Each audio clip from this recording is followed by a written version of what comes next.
welcome to Wapplewood. As of recording, it's February 26th, and we're properly into Lent. PapaLlama, you're on Exodus 90. How's that going for you? Hey everybody. Exodus 90 has been it's been good, man. I think it becomes a lot more easy the longer you do it. It never becomes hmm fully easy, and some things are never comfortable. I think everybody will attest to the fact that cold showers are tough, but we try not to focus on that too much because that's too easy of a topic. Yeah, it's cold showers. I've seen people like, oh, I'm going to take a cold bath. I'm taking an ice bath, and like that, I can expect ice baths to be at least somewhat bearable. But cold shower is just like the fact it hits you consistently instead of just being a one and done sort of moment. I think makes it worse. Yeah, I like to look at it as the fact that it's the first thing you do in the day typically. Typically that's Mhm. how, most people shower in the morning. And like once you've done that, you don't want to, it makes it easier to commit to the other things because you've like, all right, I've done one of the hardest things right off the bat. The rest of this is not that bad. Or you'll be like, I don't want to feel bad about this when I was willing to do that in the morning. Fair point. Yeah, So, and the readings and stuff are really good too. We spend a lot more time in prayer, a lot of readings. We're currently what's interesting to me is they've gone through Exodus, most key points of Exodus, and then even some minor pieces of Exodus, and now we're in Joshua. And Joshua mhm, is a really cool book, but it easily gets glossed over. But it is a really nifty book to read because it's what happens after Moses is gone, right? So mhm. it's been great. I would say that has had a very positive effect on my life, and I'm constantly in debate about which of the disciplines I'm going to keep in my life once this is over, and which of them I'm going to relax, whether slightly or completely, and like let them return to normal or bring them back into my life slowly. It's interesting because as we're getting towards the end, we're on day like 57 or something, where it's always a question about like what's next. What's going to happen at the end of this? Because you don't just want to give away all the things that have been so beneficial to your life and spiritual life. So with the for Lent, I'm doing Evensong, and it's had some upsides and downsides, and I may end up continuing doing it after Lent. But I said Holy Ghost when I was saying grace, and the people at the table with me were like, "Hmm, Holy Ghost? You haven't been saying that for 30 years." And I'm like, "Uh-oh."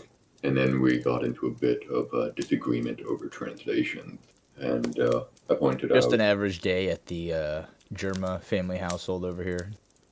I know, I was visiting. Yeah, it was the German household. I was visiting family, and then I, and then we started going. Oh well, this translation, that translation. I also tried a liturgy of the hours on Jeremy's suggestion using the breviary app, and it words the glory be in a really odd way. Like instead of it being glory be to the Father and to the Son and to the Holy Spirit, as it was in the beginning, is now, and ever shall be, a world without end. It cuts out the final part to be and will be forever. And I'm like, huh, that's unusual. Yeah, that has been interesting. Better than the message translation of Our Father. You're gonna lose me on translations because Oh, I barely even know what translation we're using. I just do whatever the priests say, whatever the Catholic Church supports. all right. Well, I've just pulled off my bookshelf two Bibles. The first Bible is my Revised Standard Version, Second Catholic Edition from the Ignatius Press, and the other is the Message. And I'm going to pull out the appropriate sections, and now you'll hear me fiddle with the paper as I pull up Matthew It's supposed 6. to be wild if you're actually gonna read it. Yeah, and these aren't small books. I'm balancing both of them on my lap at the moment. Oh man, you So, gotta have a good small Bible. I've got one on my bedside table, mm, right, right by the bed, obviously, and it is probably the one I use the most. It's just a small little Bible. It's easy to read, easy to hold, and if I fall asleep and it's next to me, it's not expensive enough for me to worry about. mhm. The my Ignatius Press version is it's big. It's nice. I also have my late grandmother's gospel set, which is just the gospels and it's just basically the New Testament, and it's a little pocket-sized book, and it's really wonderful. But I can't ever reference the Old Testament with it, so I don't use it quite so much for reference. Anyway, here we are, Matthew 6:9-14, from the Revised Standard Version, Second Catholic Edition. Our Father, who art in heaven, hallowed be thy name. Thy kingdom come, thy will be done, on earth as it is in heaven. Give us this day our daily bread, and forgive us our trespasses, as we forgive those who trespass against us. And lead us not into temptation, but deliver us from evil. Amen. And now, That feels normal. that feels normal. And now here is the same thing from the Message. Our Father in heaven, reveal who you are, set the world right, do what's best, as above, so below. Keep us alive with 3 square meals. Keep us forgiven with you and forgiving others. Keep us safe from ourselves and the devil. You're in charge. You can do anything you want. You're a blaze in beauty. Yes, yes, yes. Is the whole Bible like that? Is that entire translation like totally messed up, or did they just like have sections like that? It is actually talked with a Like it doesn't even sound like it came from the same source material. It came from like related texts. That's pretty good. I talked with someone I knew who studied the Bible, and they were like, the Message. There's direct translations, there's paraphrase translations, and then all the way over there is the Message, because it's just so disconnected from reality. Yeah, that sounds like somebody read a different translation and just said, I'm going to reword this. You know what this reminds me of? That sounds like the kids who would plagiarize something and just try to change the words on their paper. Like, that's the whole thing right there. It's like, it's not even just like they ran the Bible through a thesaurus. It's like weird, different. Especially the chanting at the end, yes, yes, yes. Yeah, I know. I'm like, where'd you get that from? Also, like the 3 square meals, the daily bread. Yeah, like what? There were like entirely new topics. Yeah, like I do appreciate how it went out of its way to be like at the end there's just something about like God is strong and he can do it. It's like, well, duh. Yeah. So I'm gonna backtrack just slightly back to what I was originally on. So since joining, this will be my 4th Easter as a Catholic Christian, since joining the church. So I'm fairly new to it, but I think one of the things the church has impressed me with has been the church's ability to distinguish between someone who is generally evil and malicious and someone who has been duped, tricked, rather unfortunate souls. Because previously I would have just assumed everybody was like if somebody was doing something wrong, that they obviously were doing it purposely, they were culpable for their own actions completely and entirely, and they were solely responsible for that. I would have had no mercy on those people. Reminds me of a quote from the Albigensian Crusade, kill them all and let God sort his own. And it's like the sort of thing where I'm glad that people somewhat moved on from this sort of thinking. But also it's remarkably present in some communities, especially what I've heard American Southern communities, which isn't the best things anymore. But luckily you're in the quote-unquote Mid-South, whatever that place may be.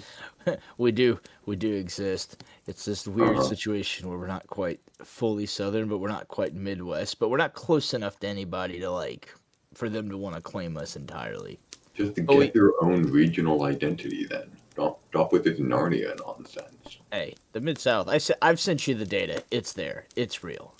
Okay.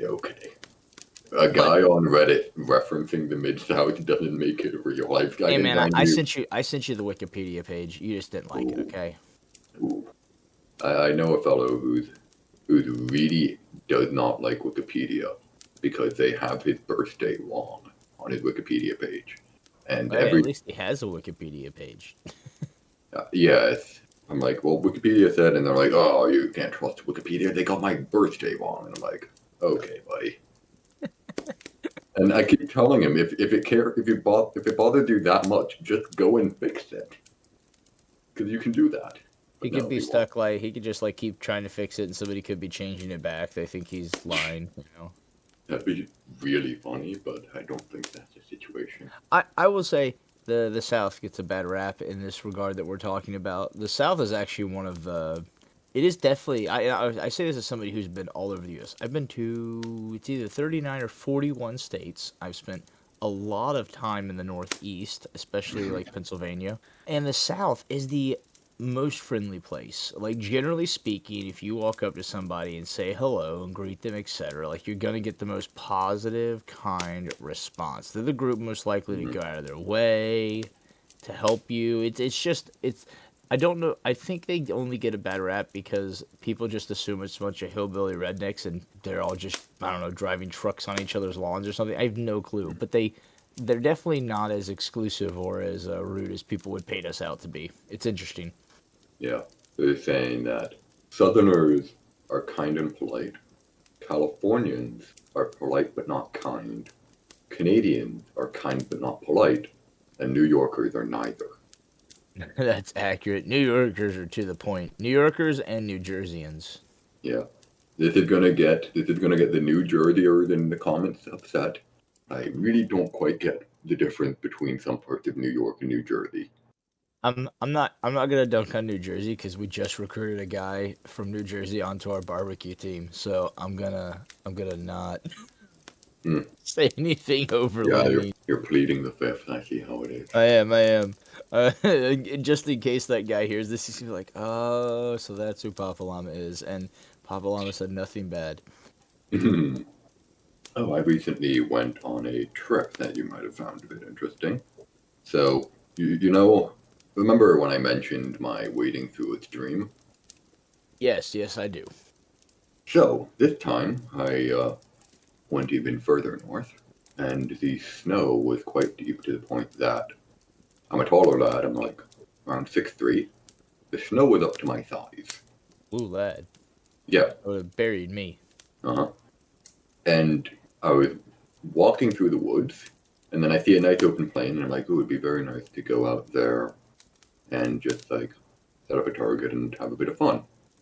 And then I remembered, wait a minute. I looked at the map before I left. I'm pretty sure there's a lake around here. And if I didn't stop and say, I'm pretty sure there's a lake around here, and I didn't notice the cattails after I thought that, I would have walked out onto the frozen lake and very likely fallen through. And with that much snow, and with no one else within earshot, you wouldn't. I would not be here telling you this tale.